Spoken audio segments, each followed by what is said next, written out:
Romshinators, it is so good to be back speaking with you once again here on Romshii Radio. Today we are going to talk about a couple theories on why the podcasters and the streamers of our times, the ones who are thrust into worldwide stardom and given millions and millions of dollars, why do these people say the most insane things?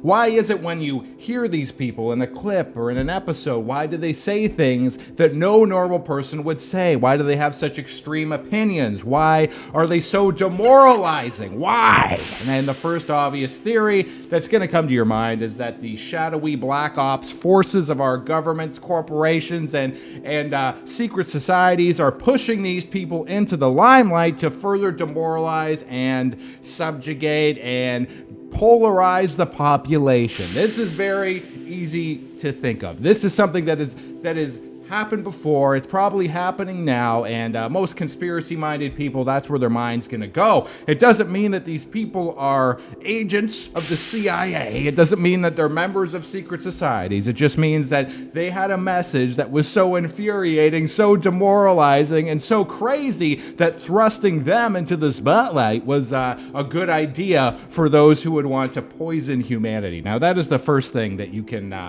think of. That's the first thing that comes to my mind. But today I'm going to talk to you about the Romshian theory of podcast insanity, which takes on a more human nature lens. And today we're just going to go over that quickly. This is just a theory, so if you want to refute anything I'm saying, please do it in the comment section. I love you, Romshinators. I'm connecting with you. I can feel that energy building. I can feel that white-hot serpent of energy coming up my spine, shooting out of my third eye chakra, flying through every Romshinator's soul and coming right back into me. That's what YouTube videos are all about. First of all, let's talk about the microphone. Microphone. This is an incredible broadcast microphone that I bought with money. I got it from you guys, from all your beautiful views.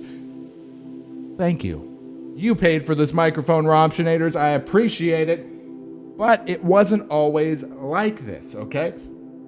You weren't always able to go into your local store and buy a radio quality microphone. That was not all. I don't know if you know that.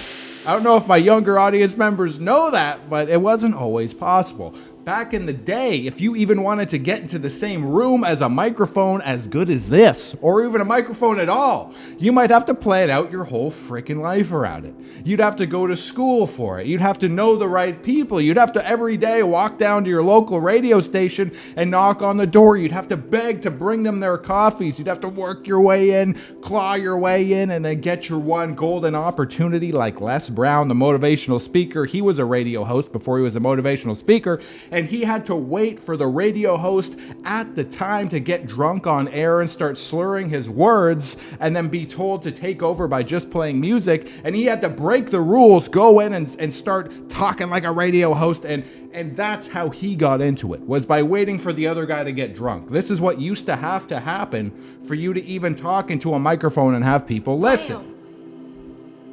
And now, bring that up to today, when anybody can go buy a high-quality microphone, anybody can get a camera and say their message to the world. Furthermore, back in these days, before the microphones were so popular, before anybody can do this, there was no content.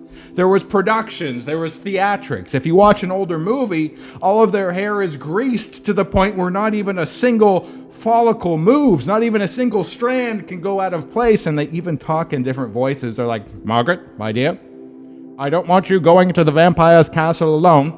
I will see to it that you are followed by my finest men, Margaret. A woman like you shouldn't be going into the vampire castle alone. I think I might be in love with you, Margaret." Like, they talked like that not because people talked like that in real life, but because they took what they were doing so seriously that they put on these silly voices that they were enunciating so hardcore, every single word was planned. Similarly, on the radio, these were governments and corporations paying people to say certain things, which we still have today, I get it.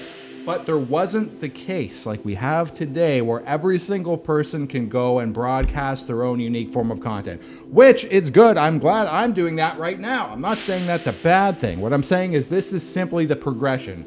Now we've progressed so far to where content is just people hanging out. I mean, I saw a guy on TikTok, he blew up because he was a line cook. And he sat there in the alley on a milk crate just being like, this is what I'm eating. Got a cigarette, I got my cigarette and I got my rice. And he was blowing up because that's what people want. Backtrack to back in the day, you would have to fight your whole life to even get in front of a camera to even have your voice recorded. And when you did record it, you had to talk in a voice. You had to talk in a weird voice. So this is a huge transition, and this sets the stage for the Romshii theory of podcast insanity. In our modern age, we have situations where otherwise normal individuals have been thrust into positions where every little thought that they have is being scrutinized by millions of people. Some of these people are quite young. Some of these guys are young as shit. I can't even believe that they're so confident in what they're saying. They're saying these crazy things, and I'm like, dude, you don't know anything. You're like a baby. Like, what are you even talking about? They're being held accountable for every little stupid thought that normally people wouldn't even say. They might say it to their friends if they're wasted at 4 a.m, then regret it the next day. But this whole group of people, this whole group of new streamers and podcasters are recording every little thought they have every single day and getting paid millions of dollars to do it for some reason. And it seems like all they're doing is demoralizing and polarizing the public. Once these guys start getting paid doing this, they start getting paid for saying extreme, weird stuff to a group of people on the internet, they start making crazy amounts of money, and they know that going forward, they're basically unemployable, other than what they're doing. So, to keep it going, they have to keep getting more and more extreme. Now, yes, they could probably go get a job doing whatever. One of their fans would hire them for something. Who knows? But to get the amount of money they're getting now, they have to keep going at all costs. So they have to keep getting more and more extreme, and they can never really go back on anything they say. Even if they lay there at night and think, wow, I can't believe I'm doing this. I can't believe I said that. Even if they're laying there at night regretting it, they know they have to wake up the next day and push that cart forward because their fans are like ravenous dogs. It's kind of funny. We think of the fans are supposed to support them, but a lot of these guys, their comment sections are just filled with hate and vitriol, and it's like a completely toxic thing. They're like the kings of a trash mountain. A trash mountain that pays them millions of dollars. It's also been revealed that a lot of these people receive money from governments all over the world, and they might not even be aware of it, apparently, according to them, according to them, they're like, I didn't know this random company was from the Russian government. They paid me $300,000 an episode. What was I supposed to say? No? Well, you're supposed to research it. When somebody wants to pay you $300,000 an episode for you saying random shit that doesn't even make sense, you should probably look into it. And that actually leads me to another point, which even if they wanted to get out of this, the thing is, even if they wanted to, that thought would be snuffed out right away because all of these people are rich now and surrounded by blam. Yes, man. Yes. Have you ever heard the story, The Emperor's New Clothes? I'm sure you have, Romshii, but let's go over it quickly. A merchant comes into town offering a new set of clothes. The clothes are nothing. They don't exist, but the emperor is an idiot, so he thinks the clothes do exist. He buys them. Meanwhile, he's naked. He walks out naked, and all of his yes men servants around him say, your clothes look amazing. Your clothes look amazing. Please don't fire me. Please don't kill me. And he walks through the streets naked, and everybody loves the emperor's new clothes, but the clothes don't exist. I doubt that a lot of these guys can even get to the point where they have a critical thought where they say, hey, maybe I shouldn't be doing this, because they're surrounded by people who want things from them, who want their money, who want their fame, who want to be in their position, who want to build their own brands. And the thing is, once they get famous, once they get locked in, they're not interacting with the real world anymore. They're only interacting with other weirdos like them who want to get into these positions, who want to spend all day talking about every little thing that comes into their mind, who want to get weird brand deals and promote fucking scams and do crypto rug pulls and all this stuff.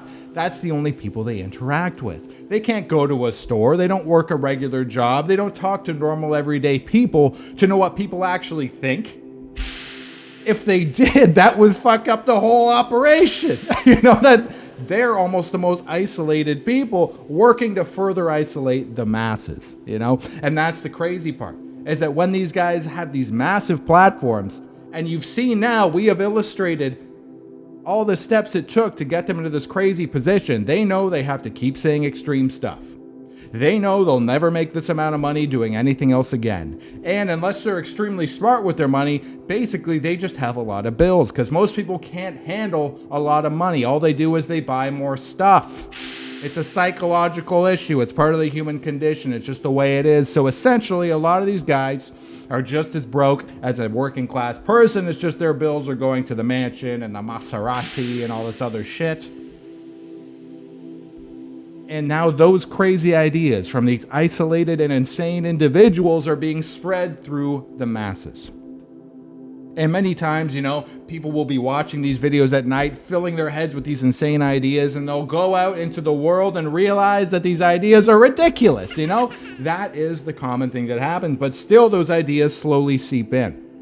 And to those of us in the world who are the most isolated, those ideas seem more and more real. So these insane ideas do start to seep into society and take place. These ideas that wouldn't exist if there wasn't a fucked up system that allowed people to make millions and millions of dollars saying demoralizing, horrifying things that no one should ever say. And that's my theory. That's why I think this is happening. That's why I think when you see a clip of one of these famous streamers or one of these famous podcasters and you think, you're like, what are they talking about? What possible scenario could what they're saying even make sense in? Has this person never breathed the fresh air? Have they never talked to somebody?